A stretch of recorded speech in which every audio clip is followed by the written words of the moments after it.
जब आईएमएफ की टीम आई थी इमरान खान से और उन्होंने कहा कि जी आप गारंटी करें, तो खान साहब ने कहा था कि मैं तो गारंटी करता हूँ पाकिस्तान के लिए, लेकिन आपका क्या मौक़िफ़ है इस पे, जो हुकूमत ने आईएमएफ की ये जो भी एक बाइंडिंग थी या यूं कहेंगे कोटेड बात थी रिगार्डिंग एनएफसी अवार्ड्स, इसका आप खैर मकदम करते हैं? देखिए पहली बात तो ये कि ये आईएमएफ की तमाम शराइत मान चुके हैं। इन्होंने किसी की शराइत से रेज़िस्ट नहीं किया है। ये तो ये जो हमारी इत्तलात के मुताबिक आईएमएफ ने जो इनसे कहा, ये इन्होंने सर तस्लीम ख़म किया क्योंकि इनके पास कोई दूसरा रास्ता है भी नहीं। हुँ। दूसरी बात ये कि इन्होंने कहा कि जी महँगाई की शरह में कमी आई, तो मुझे तो बड़ी हैरत हुई है क्योंकि ना तो बिजली की कीमत में कमी आई है, ना दाल की कीमत में कमी आई, ना आटा सस्ता हुआ है, ना घी में सस्ता हुआ है, ना सब्जियाँ सस्ती हुई, ना फल नहीं, सस्ता वो हुआ है, पता नहीं रिलेटिवली वो कौन-सी चीज़ सस्ती 2% की हुई। बात कर रहे हैं जो कम दिखाई गई है रिपोर्ट्स में। नहीं पता, मैं रिपोर्ट तो आती रहती है ना, मैं इसकी बात कर रहा हूँ, जो आम लोग जिसको फेस कर रहे हैं ना। हुँ। अब ये तो आदाद-ओ-शुमार का गोरख धंधा है ना, हम कहते हैं कि जी महँगाई की शरह कम हो गई, महँगाई अब इस पे तो खुश नहीं होना चाहिए ना। अवाम को देखना चाहिए कि अवाम इस वक़्त क्या महसूस कर रही है। अवाम इस वक़्त जो है ना घुटन महसूस कर रही है। कोई सब्ज़ी नहीं खरीद सकता, कोई खाने-पीने की अशिया नहीं खरीद सकता, रमज़ान भी है, ऊपर से अब गर्मियाँ आ रही हैं, फिर बिजली महँगी हो जाएगी।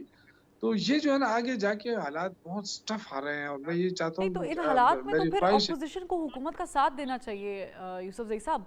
ऐसे हालात में तो फिर आपको नहीं, लेटर्स नहीं नहीं, लिखने चाहिए, ऐसे हालात में तो फिर आपको बयानात सख्त नहीं देने चाहिए, आपको तो मिसाके मईशत करना चाहिए फिर। देखिए लेटर की बात तो ना की जाए। लेटर में कोई ये नहीं कहा गया कि जी आप पाकिस्तान को पैसा ना दें या पाकिस्तान को कोई मदद ना करें। इस तरह की कोई बात तो नहीं है उसमें। उसमें तो जब आईएमएफ की टीम आई थी इमरान खान से और उन्होंने कहा कि जी आप गारंटी करें। तो खान साहब ने कहा था कि मैं तो गारंटी करता हूँ पाकिस्तान के लिए, लेकिन आप मेहरबानी करें कि ये गारंटी करें कि फेयर एंड फ्री इलेक्शन हो जाएँ। हुँ। तो ये बात तय हुई थी, उसके बाद जब ये इलेक्शन हो गए, जो नताइज आए, तो उस पे वो खान साहब ने उनको कहा कि हमने तो आप गारंटी कर दी थी, लेकिन आपने अपना वादा पूरा नहीं किया फेयर एंड हाँ। फ्री इलेक्शन का। तो इसके अलावा जो पीटीआई का मौक़िफ़ वो ये है कि आईएमएफ जो भी पैसा दे, हुँ। वो उसकी निगरानी ज़रूर करे कि वो पैसा पे खर्च हो जाए। ये क्योंकि कर्ज़े पे कर्ज़े चढ़ रहे हैं। आगे हुँ। कोई फ़ायदा वो तो हमें रास्ता तो नज़र नहीं आ रहा है, ना कोई रोशनी नज़र आ रही है। क्योंकि जो भी आता है अब देखें ये कुछ अरसे रहेंगे, 1.5 साल पहले क्या सूरत-ए-हाल थी मुल्क अच्छा, की, ये कुछ अरसा आज रहे क्या सूरत-ए-हाल है, ये कुछ अरसा सारा रहेंगे आपके बकौल? ये यानी ये जो गवर्नमेंट है, ये कुछ अरसा रहेगी? देखिए ये तो मेरे ख़्याल से अगस्त, सितंबर, अक्टूबर तक ही जा सकती है, आगे तो नहीं जाएगी ना अगस्त, क्योंकि जो सख्त सितंबर, गर्मी के अक्टूबर मौसम में ये साल ज 2024 की बात कर रहे हैं आप यूसुफ ज़ई साहब? वजह मैं बताऊँ ना, वजह ये है कि इनके जो हरकत है, इनकी जो तौर-तरीका है, वो डंडे वाला शुरू हुआ है, कि आप पंजाब में सबसे बड़ा सूबा है, वहाँ पे पीएमएलएन ने हुकूमत बना ली है, जायज़-नाजायज़ तरीके से। लेकिन वहाँ पे जो है ना, किसी पॉलिटिकल वर्कर को बर्दाश्त नहीं किया जा रहा।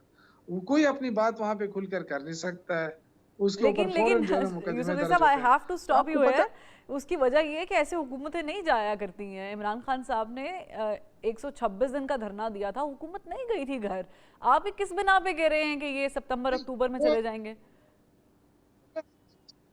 ना ये कोई सियासी बात मैं नहीं कर रहा हूँ कि जी सियासी पार्टियाँ निकलेंगी और एहतजाज करेंगी, मैं सियासी पार्टियों की बात नहीं कर रहा हूँ।